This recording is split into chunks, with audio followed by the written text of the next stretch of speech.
Bienvenidos una vez más a su programa y serie sobre voces y señales del tiempo del fin. Un gusto y un gran placer poderlos saludar en este momento y poderme sentir en compañía con cada uno de ustedes que nos están acompañando en este momento. Quisiera en esta ocasión, una vez más, poderles brindar una pequeña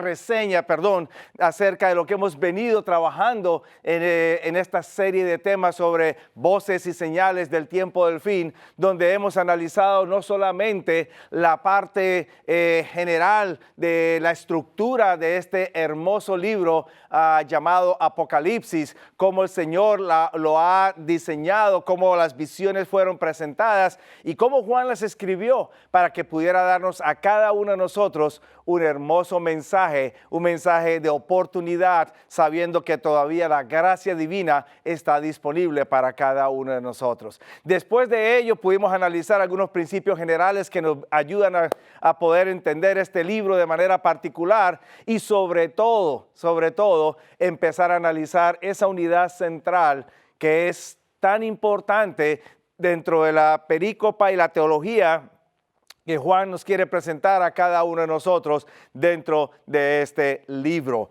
Esta unidad central, usted se acordará, involucra 3 capítulos particulares, capítulos 12, capítulo 13, capítulo 14 de este libro, donde se nos van empezando a proyectar eventos que se extienden desde el mismo nacimiento de Cristo Jesús aquí en la tierra, allá en el primer siglo de la era cristiana, en Belén de Judá, y que estos se extenderían a través de toda la era cristiana hasta el mismo tiempo del fin, cuando Jesús regresara por segunda vez. Una unidad increíble, importante y necesaria para conocer, entender y poder entonces aplicar a nuestras vidas personales.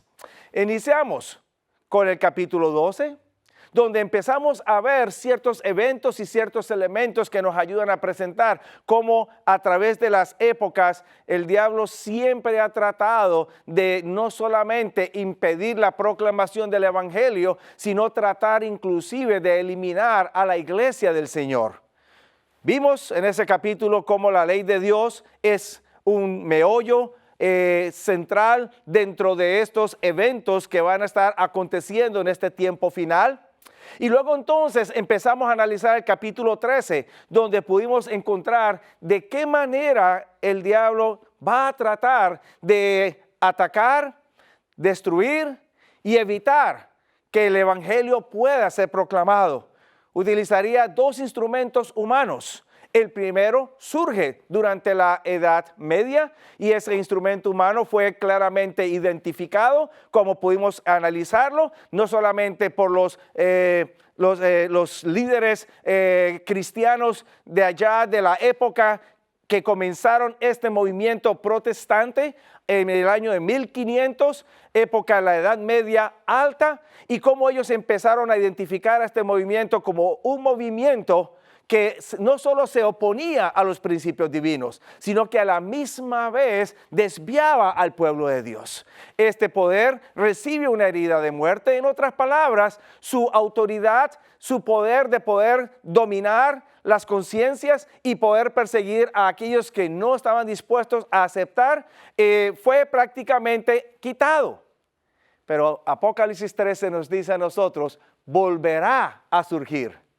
Pero ahora en este tiempo final, me dice Apocalipsis 13, el diablo lanzaría un nuevo sistema. Y ahora ya no sería uno solo el que estaría operando en estos tiempos finales, habría un segundo que también surgiría. Y dentro de esos 2, Apocalipsis 13 me dice a mí, uno es la bestia, la misma que aparece en el periodo temprano de la iglesia, y el segundo es la imagen de la bestia. Ambos los analizamos la vez anterior. Pudimos ver cómo prácticamente el mundo cristiano, que comienza bien inicialmente en el primer siglo de la era cristiana, se desvía y entonces toma una forma diferente y asume un nombre: movimiento católico o el catolicismo. Pero luego después surgiría un movimiento protestante Y este movimiento protestante eventualmente también empezaría a moverse de los principios, los fundamentos que inicialmente abrazaron y proclamaron en la época temprana de la Reforma protestante. Dos movimientos que se unirían para que eventualmente vendría o se trajese la persecución final en el tiempo final. Pero antes de que viniese esta persecución, el capítulo 14 de Apocalipsis me invita a considerar 3 mensajes importantes que deben ser proclamados en este tiempo. ¿Cuáles son esos mensajes? ¿Por qué son importantes? Vamos a pedir la bendición de Dios en este momento, invitar una vez más su presencia, poder también tener su dirección y entramos a analizar esos mensajes. Oremos. Querido Padre, una vez más imploramos tu bendición en este momento y también a la misma vez suplicamos por tu dirección y la iluminación de tu Santo Espíritu.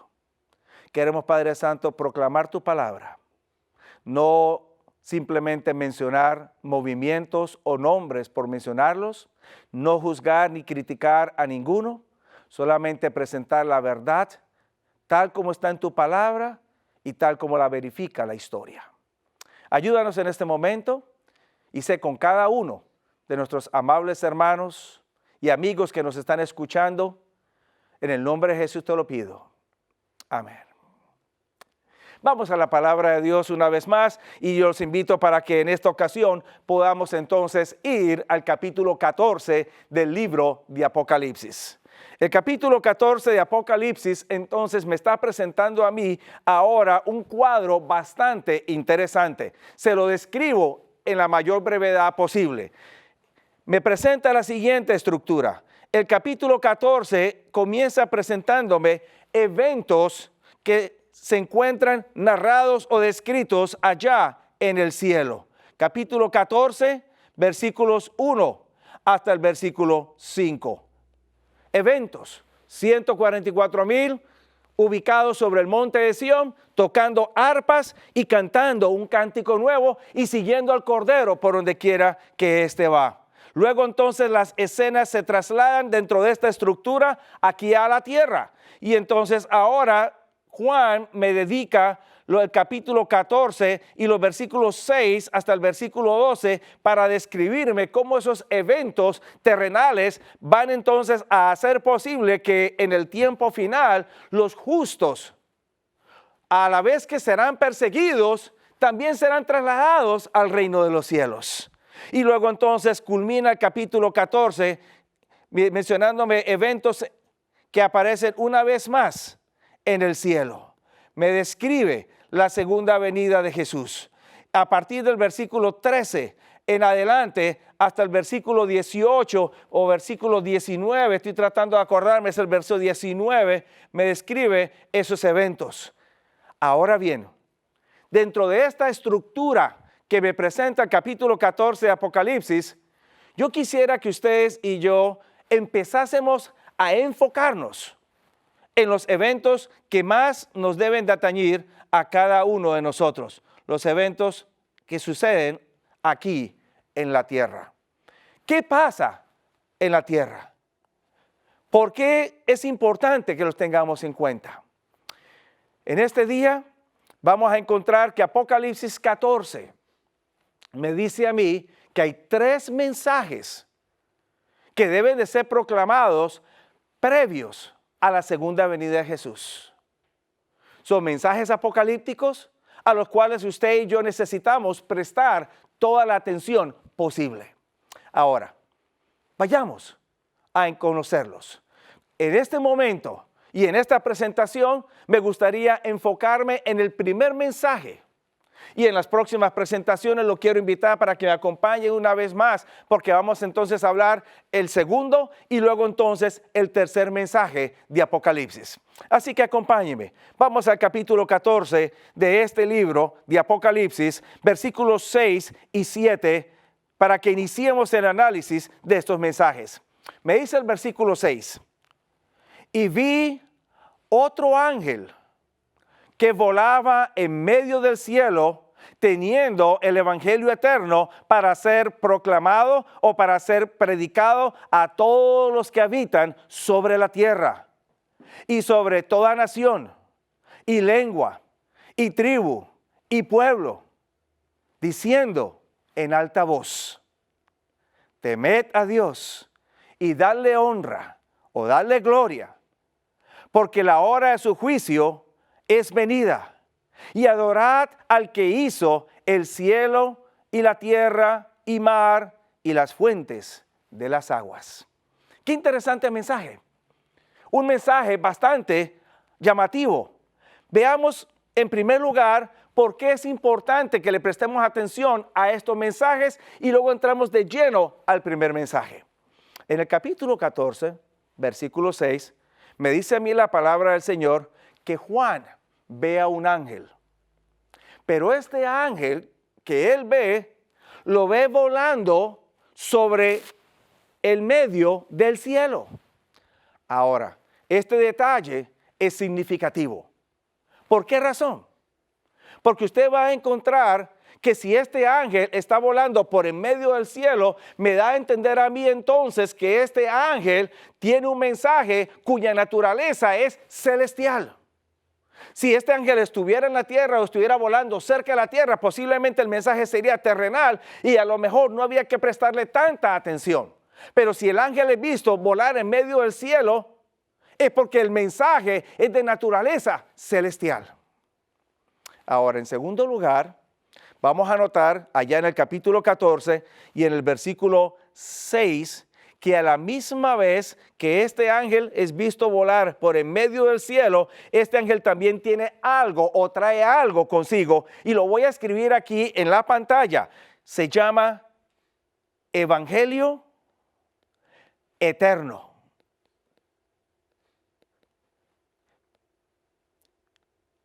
Y este Evangelio eterno que ha de proclamar es muy significativo. Y les explico por qué, mi querido amigo. Cuando usted lee toda la Escritura, usted va a encontrar que la palabra evangelio aparece muchas veces. De manera particular, en el Nuevo Testamento se repite una buena cantidad de ocasiones. Si usted lee también la Biblia, va a encontrar que el vocablo eterno también aparece una cantidad de veces, tanto en el Antiguo como en el Nuevo Testamento. Así que separados los dos términos, aparecen muchas veces. Pero cuando se utiliza la frase evangelio eterno, los dos vocablos unidos, y usted lee toda su Biblia, va a encontrar que aparece una sola vez en toda la Escritura. Y es precisamente allí, en el capítulo 14 y en el versículo 6 de Apocalipsis. Ahora, ¿por qué esto es importante? ¿Por qué es significativo? Entendamos ambos términos. La palabra evangelio, que usted la ha escuchado tantas veces y que usted la conoce, la palabra evangelio quiere decir buenas nuevas. O si lo quiere traducir literalmente, mensaje bueno. O buen mensaje, como usted lo quiera llamar. Ahora bien, ese buen mensaje es el que debe de ser proclamado. Porque ese buen mensaje o ese evangelio tiene que ver precisamente con lo que Jesús ha hecho por usted y por mí. Tiene que ver con el plan de salvación. Y tiene que ver con su posibilidad y su esperanza de poder llegar al cielo pronto con la segunda venida de Jesús. El término eterno también es muy significativo. ¿Por qué razón? Porque el término eterno en el marco bíblico no solamente hace referencia a lo que ha de venir en el futuro. En la mayoría de los casos, las personas cuando hablan de eternidad, usualmente están pensando del tiempo presente hacia el futuro. Pero cuando usted va al marco bíblico, usted va a encontrar que el término eterno no solamente es algo que usted proyecta hacia el futuro, el término eterno también se aplica a algo que viene de atrás. En otras palabras, el término eterno involucra tanto el pasado como el presente y el futuro. Quiere decir entonces que estas buenas nuevas de salvación que el ángel está trayendo para proclamar son buenas nuevas que no solamente vienen para el futuro, sino que son buenas nuevas que se vienen proclamando desde el pasado. En otras palabras, le hago la siguiente gráfica, mi querido amigo. Cuando hablamos de la historia de la salvación prácticamente se encuentra dividida en dos partes. Y esa división es causada por la cruz del Calvario.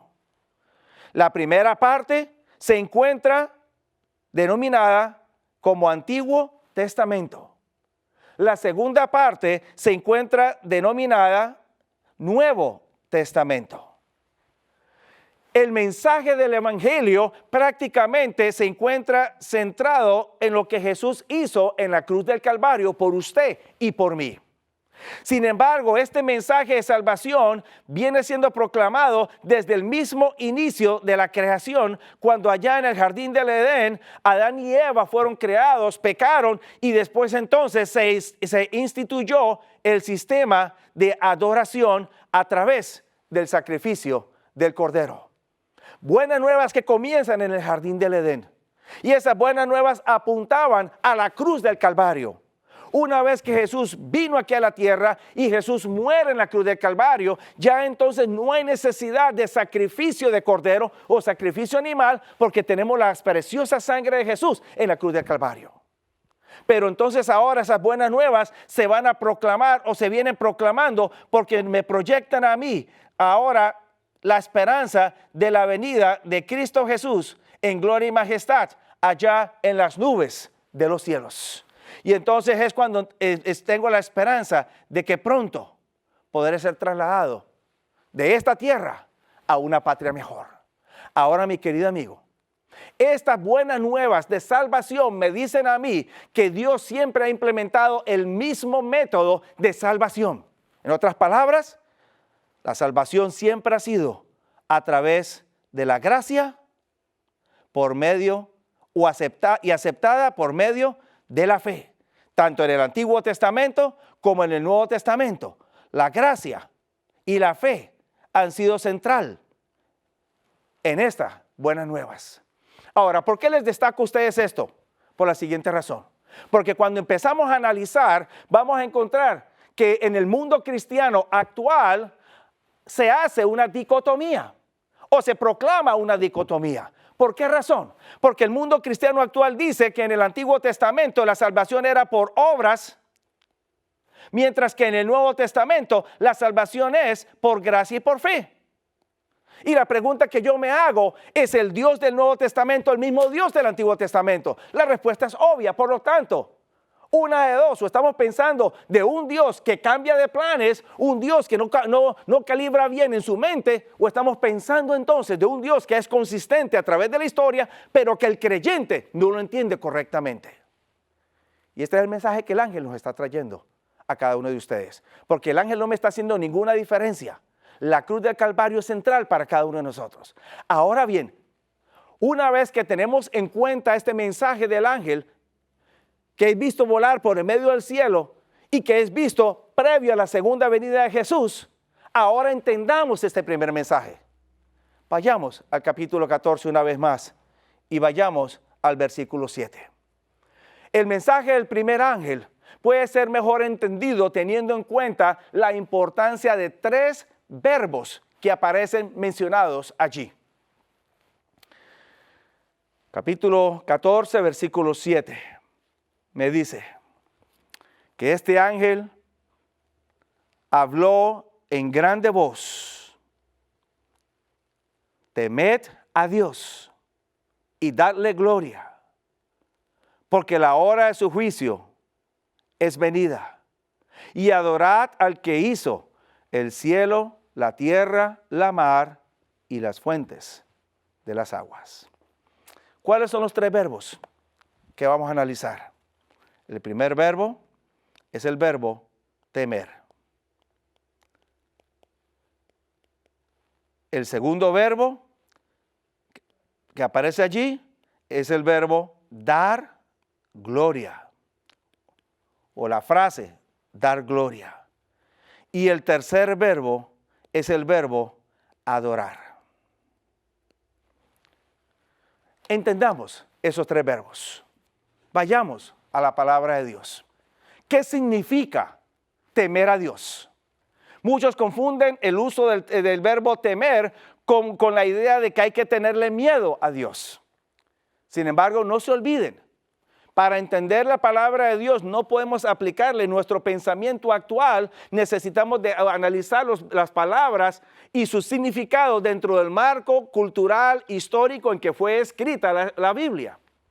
Ahora, dejemos que la Biblia se explique a sí misma. El verbo temer aparece allá en el libro de Proverbios. Y ahí por primera vez se nos aparece una frase, temed a Dios o temor de Dios. Allá en el capítulo 9, versículo 10, me dice a mí el sabio Salomón en Proverbios 9:10 que el temor de Jehová es el principio de la sabiduría y la ciencia de los santos es inteligencia. El ángel me invita a mí a temer a Dios en Apocalipsis y Salomón me dice a mí que el temor a Jehová es el principio de la sabiduría. Ahora bien, quiere decir que si yo temo a Dios, soy una persona sabia. Pero todavía está un poco genérica la comprensión de este término. Vayamos un poco más para ser específicos. Capítulo 8 del mismo libro de Proverbios. Y en esta ocasión, versículo 13. Capítulo 8, versículo 13. Salomón me dice, el temor de Jehová es aborrecer el mal, la soberbia y la arrogancia, el mal camino y la boca perversa, aborrezco. Ahora entonces Salomón empieza a especificarme un poco más qué significa temer a Dios. Ser sabio quiere decir que yo voy a aborrecer el mal. Quiere decir que no voy a ser soberbio, no voy a ser arrogante y quiere decir que voy a cuidar mi boca. Ya empieza Salomón a ser más específico. O sea que mis actos tienen que ver con mi temor a Jehová. Pero ahora en forma más específica, allá en el libro de Eclesiastés, capítulo 12 y el versículo 13, Salomón me dice a mí ya, ¿de qué manera yo voy a cuidarme del mal camino? ¿De qué manera voy a cuidar mi boca y de qué manera voy a evitar ser arrogante, etcétera? Capítulo 12, versículo 13 me dice, el fin de todo el discurso oído es este. Note, teme a Dios y guarda sus mandamientos, porque esto es el todo del hombre. Ahora bien, ya tenemos más claro el panorama aquí en Apocalipsis. Así que cuando el ángel me dice a mí, temed a Dios, el ángel me está invitando a mí a considerar que necesito observar sus mandamientos, porque es la observancia de los mandamientos de Dios los que van a evitar que yo tome el mal camino, van a evitar que yo sea arrogante, van a evitar que sea perverso o que mi boca exprese cosas indebidas. ¿Qué importancia tendrá entonces la ley de Dios para este tiempo final, mi querido amigo?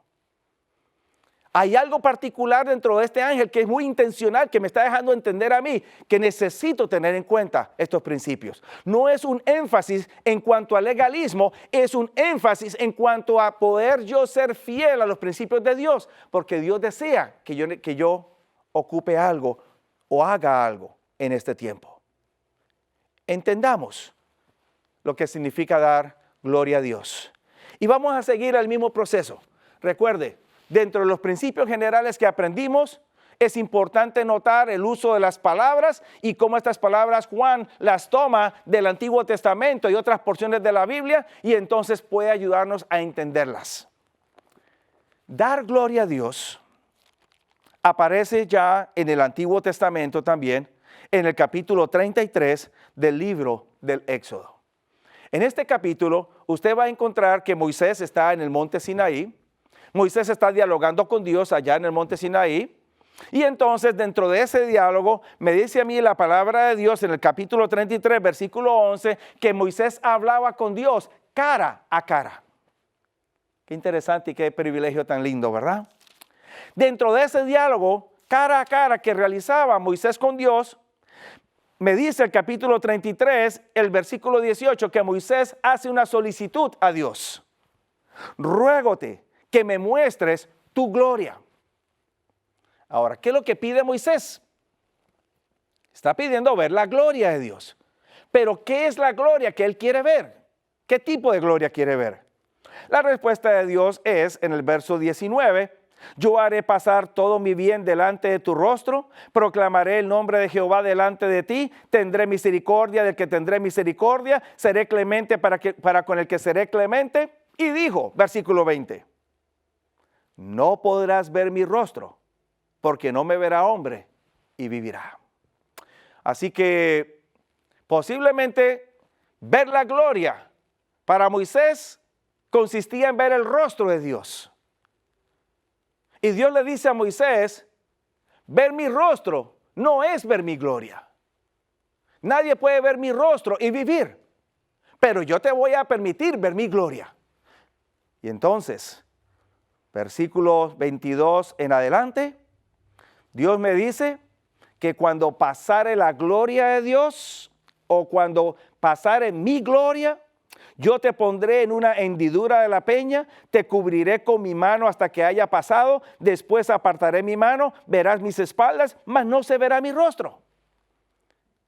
Así que Dios le va a permitir ver la gloria. Pero note usted, pareciera como que Dios se está refiriendo a algo físico. Y después de que Dios pasa, me dice el capítulo 34, verso 6, que cuando Dios va pasando, Dios hace una proclamación. Y aquí es donde se encuentra reflejada la gloria de Dios. Pasando Jehová por delante de él, proclamó, Jehová, Jehová, fuerte, misericordioso, piadoso, tardo para la ira, grande en benignidad y verdad, que guarda la misericordia en millares, que perdona la iniquidad, la rebelión, el pecado, y que de ningún modo justificará al malvado, que visita la iniquidad de los padres sobre los hijos y sobre los hijos de los hijos, sobre los terceros y sobre los cuartos. ¿Qué significa ver la gloria de Dios entonces? Sí, mi querido amigo, usted lo está entendiendo correctamente. Ver la gloria de Dios no consiste en ver la parte física de Dios, aunque sería grandioso, sería lo más hermoso que uno pudiera tener, pero lo más importante no es ver algo físico, lo más importante es entender el carácter de Dios y poderlo también a la misma vez reflejar en nuestras vidas. Si yo entiendo que Jehová o Dios es misericordioso, piadoso, tardo para la ira, que es un Dios que perdona, entonces voy a tratar de reflejar eso en mi vida. Pero si también entiendo que Dios tampoco justificará el mal o al malvado, también voy a tratar de hacer eso en mi vida. En otras palabras, mi querido amigo, cuando usted quiere observar la gloria de Dios, no solamente se centre en ver un aspecto físico, o quizás no piense que dar gloria a Dios simplemente es expresar algunas frases. Esas frases son buenas, gloria a Dios, aleluya, qué lindo, lindas frases, son muy significativas si las entendemos dentro de su marco bíblico.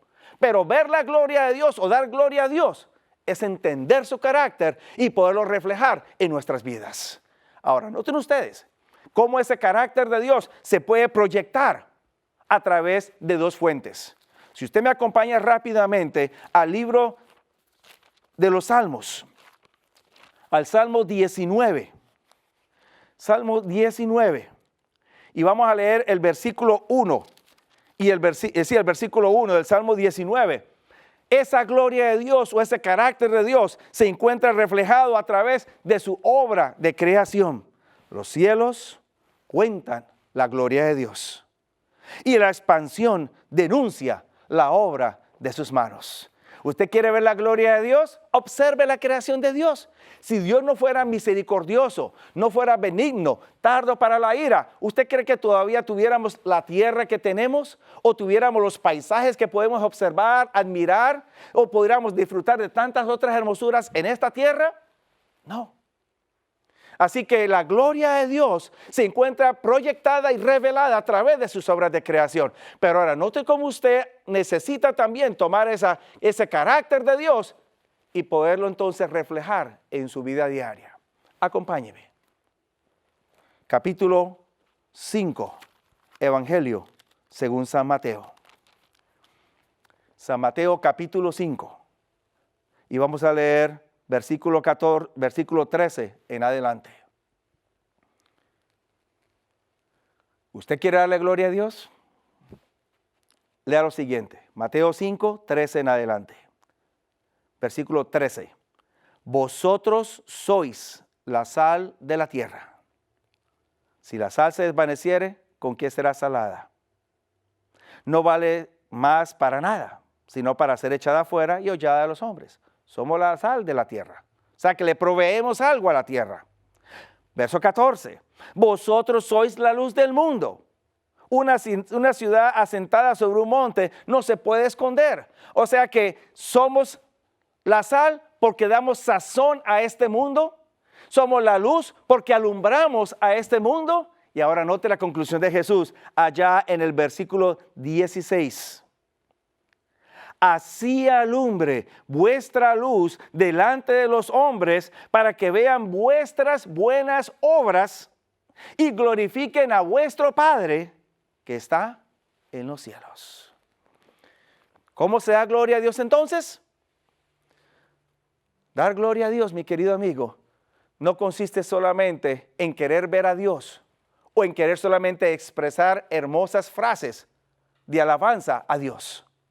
Ver la gloria de Dios, más bien, dar gloria a Dios, implica que en su vida usted va a reflejar a Dios, el carácter de Dios, para que los hombres que lo vean a usted puedan entonces glorificar a Dios, viéndolo a usted como una persona correcta, una persona que anda sirviendo y a la misma vez haciendo lo mismo que Jesús hizo sobre la tierra.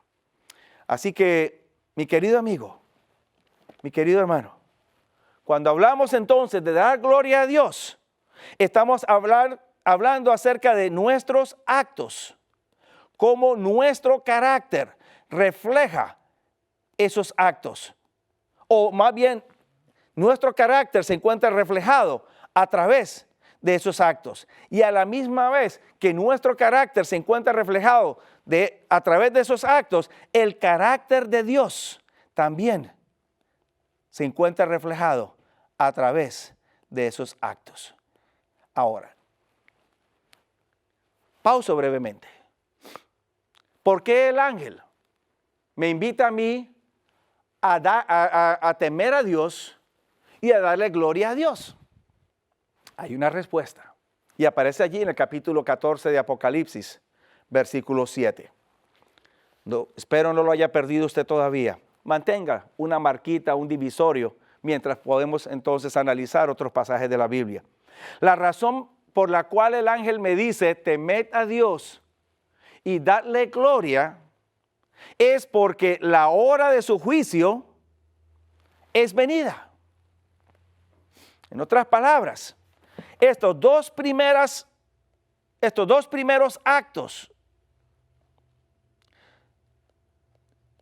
se realizan o se deben de realizar porque estos dos actos están conectados con el juicio de Dios. ¿Por qué razón? Muy sencillo.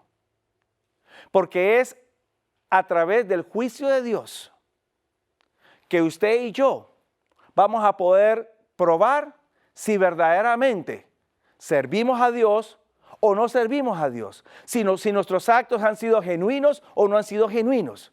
Pero más aún, yo quiero que usted note otro detalle más aquí, concerniente al juicio de Dios. La base del juicio de Dios es la ley. En otras palabras, la ley va a ser el medio por el cual Dios va a medir las vidas de todos nosotros. Es con base a la ley que Dios va a determinar si somos justos o no somos justos, si fuimos pecadores o no fuimos pecadores, si faltamos o no faltamos a los principios de Él. Ahora sí, mi querido amigo, esto entonces me lleva a mí a entender que mientras yo acepto, creo y proclamo que la salvación es por la gracia del Señor Jesús y la acepto por la fe, también necesito entender que el juicio es por obras. Las obras que yo haga al obedecer la ley de Dios y a la misma vez manifestar el carácter de mi Padre que está en los cielos. Importante. Por eso es que el ángel hace tanto énfasis. Y por eso es que Dios hace tanto énfasis. Porque cuando llega a usted y le dicen, la ley no hay que guardarla más, la ley fue clavada en la cruz del Calvario y no hay que hacer más caso a la ley, entonces cuando usted se enfrente al juicio de Dios, ¿cómo va a quedar? Porque el juicio de Dios no es por gracia. Por gracia la salvación. Pero el juicio es por obras, es por la ley. Lo ilustro de la siguiente manera. Usted, mi querido amigo, que de pronto tenga su hogar organizado, llega un día a su casa, viene de su trabajo y llega entonces a su casa y se sienta allá en su casa, en la sala, enciende el televisor y empieza a disfrutar la programación que usted está viendo en el televisor. Está descansando, ha tenido un día arduo, largo de trabajo y llega a la casa y descansa. Su esposa también llega del trabajo, llega a la casa y entonces la esposa llega a la cocina y empieza entonces a arreglar las cosas para poder preparar alimentos y tener una cena lista para que entonces usted también pueda disfrutar. Pero entonces ella trabaja y usted trabaja. Usted llega a la casa y usted empieza a ver televisión. Ella llega a la casa y empieza a arreglar las cosas para tener una cena. Llega un momento en que ambos están cansados, pero ella necesita ayuda. Y entonces ella le pide ayuda a usted. Pero usted le dice, no, estoy cansado, quiero ver un poquito de televisión. Y entonces ella de pronto le puede contestar, bueno, yo también estoy cansada. Si me amas, ven, ayúdame. Y entonces usted le dice, mi amor, yo te amo. Créelo por fe. ¿Cree usted que esa esposa estará muy dispuesta a aceptar su amor por fe? ¿O cómo usted le va a mostrar el amor a su esposa en ese momento? ¿Simplemente con una expresión, yo te amo, créelo por fe? ¿O usted le va a demostrar que verdaderamente la ama cuando usted se coloca en pie y va entonces, le ayuda a ella a arreglar las cosas para que pueda haber una cena, ambos puedan comer y después entonces ambos puedan descansar y de pronto disfrutar viendo la programación de la televisión? Así mismo funciona el plan de salvación, mi querido amigo.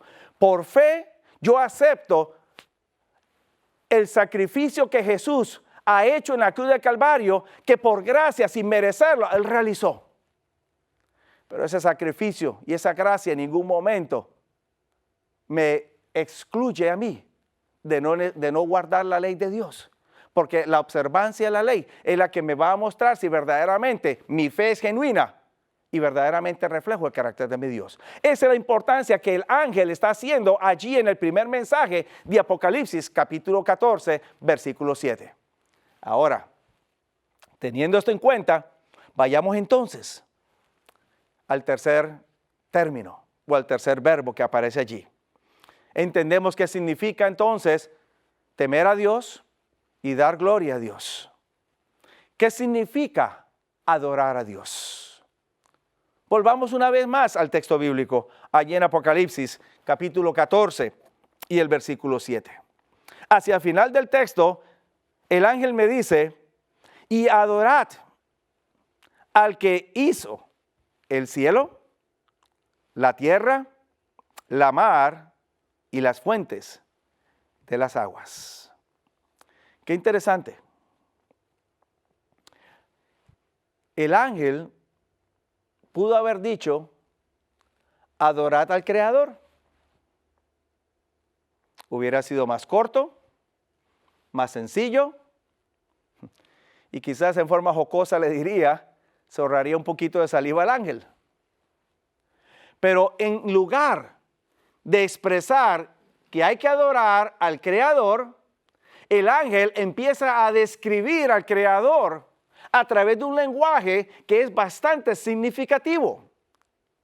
Adorad al que hizo el cielo y la tierra, la mar y las fuentes de las aguas.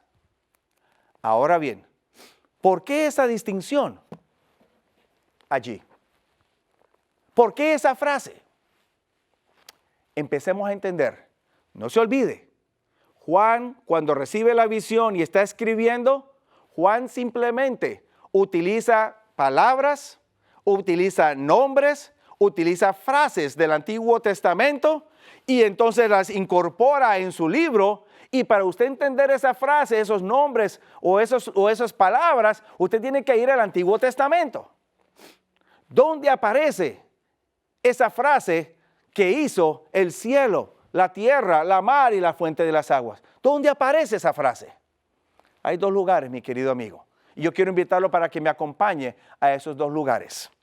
El primero aparece allá en el libro del Éxodo, capítulo 20. Libro del Éxodo, el capítulo 20. Y allí en el capítulo 20 vamos a leer el versículo 11.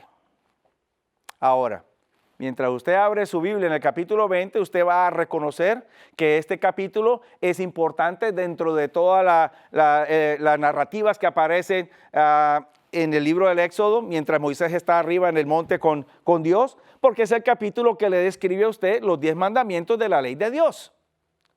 Y precisamente el versículo 11 forma parte del cuarto mandamiento de la ley de Dios. Así es, usted está correcto. El mandamiento que lo invita a usted a observar el séptimo día de la semana, el día sábado. Ahora, note el versículo 11. Después de que el mandamiento me dice a mí que debo de acordarme del día de reposo para santificarlo, y entonces tengo 6 días para trabajar y hacer todas mis obras y debo de reposar en el séptimo, luego me da la razón en el versículo 11 por la cual debo de reposar el sábado. Verso 11 me dice, porque en 6 días hizo Jehová los cielos y la tierra, la mar y todas las cosas que en ellos hay, y reposó en el séptimo día. Por tanto, Jehová bendijo el día de reposo y lo santificó. ¿Nota usted la similitud en el lenguaje? Si usted compara brevemente Apocalipsis capítulo 14, versículo 7, el ángel dice, al que hizo los cielos, la tierra, la mar y las fuentes de las aguas. El capítulo 20, versículo 11 del Éxodo me dice, porque en 6 días hizo Jehová los cielos, la tierra, la mar y todas las cosas que en ellos hay. Hay una similitud. ¿Qué quiere decir entonces eso? Eso quiere decir, mi querido amigo, mi querido hermano, que el ángel lo está invitando a usted a adorar a Dios en el lenguaje del sábado, o con el lenguaje del cuarto mandamiento. ¿Por qué razón es eso importante? Le voy a explicar por qué es importante. Porque mientras que en el primer mensaje, en el versículo 7, el ángel está invitando a adorar al mundo, pero a adorar a Dios, invitando al mundo a adorar a Dios, cuando usted va al tercer mensaje que aparece en el versículo 9, va a encontrar a un poder que se denomina bestia, y a otro poder que se denomina imagen de la bestia, que usted y yo ya hemos identificado en los temas anteriores, que también desean ser adorados. En otras palabras, en este tiempo final va a haber una competencia o va a haber un conflicto por la adoración. O se adora a Dios o se adora a la bestia y a la imagen de la bestia. Y entonces el mensaje del primer ángel lo está invitando a usted a adorar es a Dios, no lo creado o al ser humano. Y por eso es importante que usted tenga en cuenta la ley de Dios. Y de manera particular el cuarto mandamiento, porque es el mandamiento que le dice a usted por qué hay que adorar a Dios. Porque Él es el creador y porque Él es el redentor. El ser humano ni es creador, ni es redentor. Ahora, en segundo lugar, yo quiero que usted note algo también con este pasaje. Mientras usted tiene su Biblia abierta, o la tiene marcada allí en Apocalipsis 14, versículo 7, y la compara con Éxodo capítulo 20, versículo 11, usted va a encontrar una pequeña diferencia en el lenguaje del ángel. En el capítulo 14, versículo 7, el ángel dice, adorad al que hizo los cielos y la tierra, la mar y las fuentes de las aguas. Cuando usted va al capítulo 20, versículo 11, me dice que Jehová hizo los cielos y la tierra y la mar. Esos tres elementos aparecen en Apocalipsis 14, 7. ¿Dónde está la distinción o dónde está la diferencia? Mientras que Apocalipsis 14, 7 dice, y las fuentes de las aguas, o termina diciendo, y las fuentes de las aguas, Éxodo capítulo 20, versículo 11 me habla a mí acerca de la mar y todas las cosas que en ellos hay. Ahora entonces, vemos una pequeña diferencia. ¿Por qué la diferencia? ¿Será que el ángel no conocía bien el lenguaje del cuarto mandamiento? ¿O será que esa diferencia es intencional de parte del ángel? Y la respuesta para usted es, efectivamente, la distinción es intencional de parte del ángel. ¿Por qué razón? Porque con esa última frase, y las fuentes de las aguas, el ángel lo que está haciendo es conectar otra frase de otro evento que aparece en el Antiguo Testamento. Ahora, ¿cuál evento es ese? Ese evento aparece allá en el libro del Génesis, en el capítulo 7 y en el capítulo 8. En Génesis, el capítulo 7, me dice a mí la palabra del Señor, allá en el capítulo 7,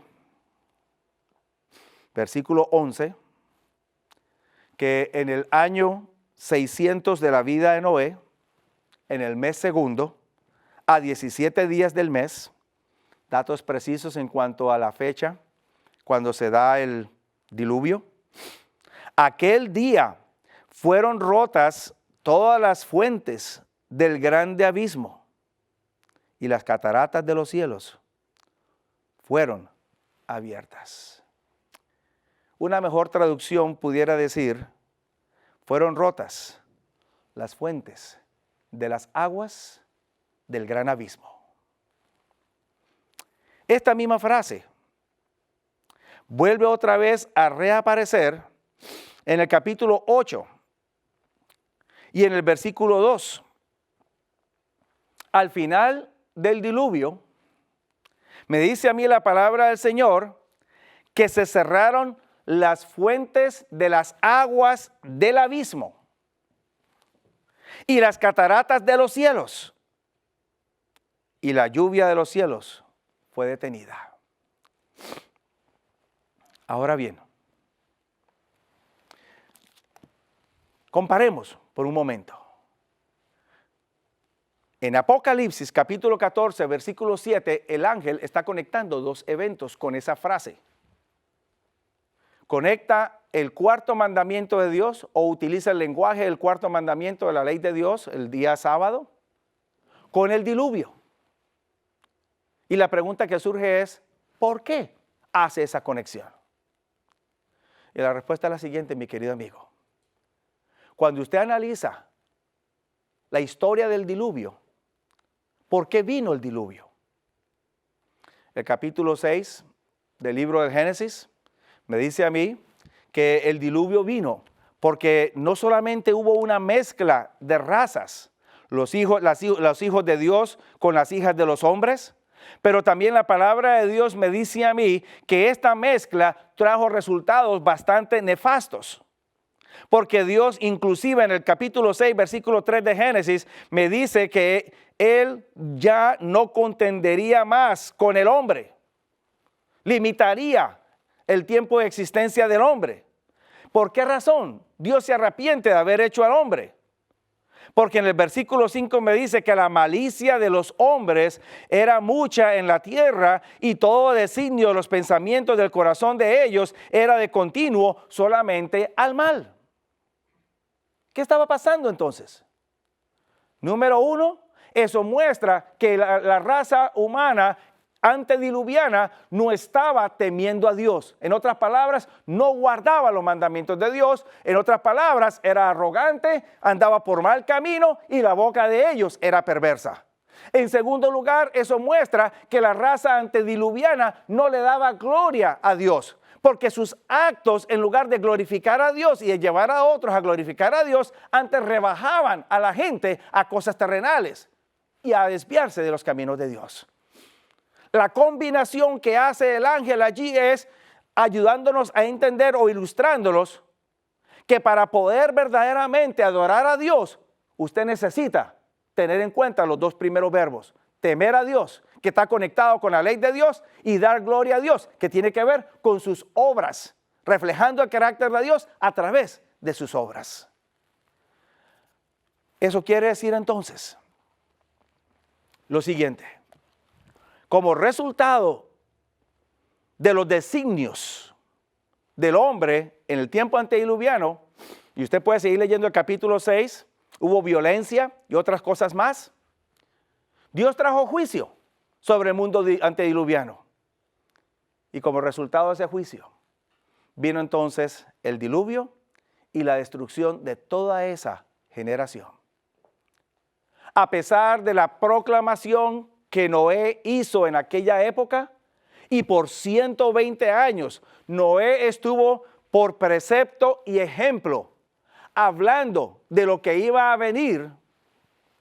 Solamente Noé y su familia, 8 en total, aceptaron el mensaje e ingresaron al arca. El ángel me está diciendo que en el tiempo final, si yo no acepto colocar mi vida en armonía con los principios de Dios, llegará el momento en que esta raza humana que va a existir previa a la segunda venida de Jesús volverá a reflejar lo mismo que sucedió en los tiempos de Noé. La malicia será mucha, el pensamiento y el designio del hombre será para el mal, y habrá violencia y otras cosas más. Y obviamente, al leer usted la prensa y escuchar las noticias, usted estará viendo que eso ya está ocurriendo. Y en la medida en que va avanzando el tiempo, va aumentando y es peor.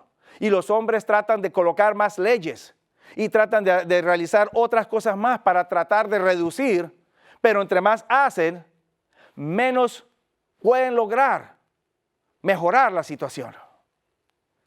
Mi querido amigo, querido hermano, este mensaje del primer ángel lo invita a usted a que reanude una vez más su relación con Cristo.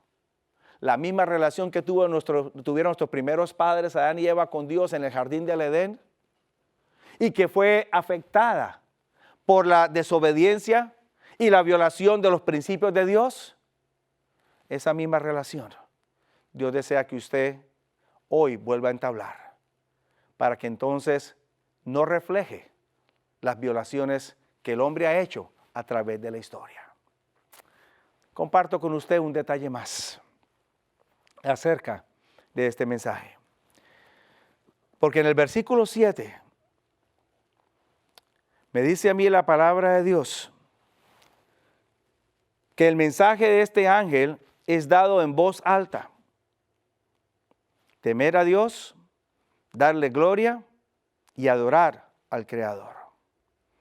Yo quiero ahora hablarle un poquito a usted del término adorar al Creador, porque este término reaparece otra vez en el versículo 9, pero ya no en conexión con Dios, sino en conexión con otras dos entidades. Este verbo adorar, que es presentado en el contexto del sábado, el cuarto mandamiento de la ley de Dios, es importante tener en cuenta. ¿Qué significa este verbo? ¿O qué significa el acto o el entendimiento de adorar a Dios? El verbo adorar que usted lee en el Nuevo Testamento viene de este verbo en el idioma original. Y se lo escribo. Proskuneo. Un verbo muy interesante. Porque nos presenta a dos palabras que están conectadas para dar un mayor o más amplio significado. Esta palabra se compone de dos y las estoy subdividiendo con el uso de la línea, las lineecitas o los punticos. Pros es la preposición que indica que usted está andando en una dirección hacia el frente. No sé si se pudiera quedar bien traducida hacia, como dando a entender que usted está moviéndose hacia el frente o en dirección hacia el frente. Y el verbo kuneo, que significa besar.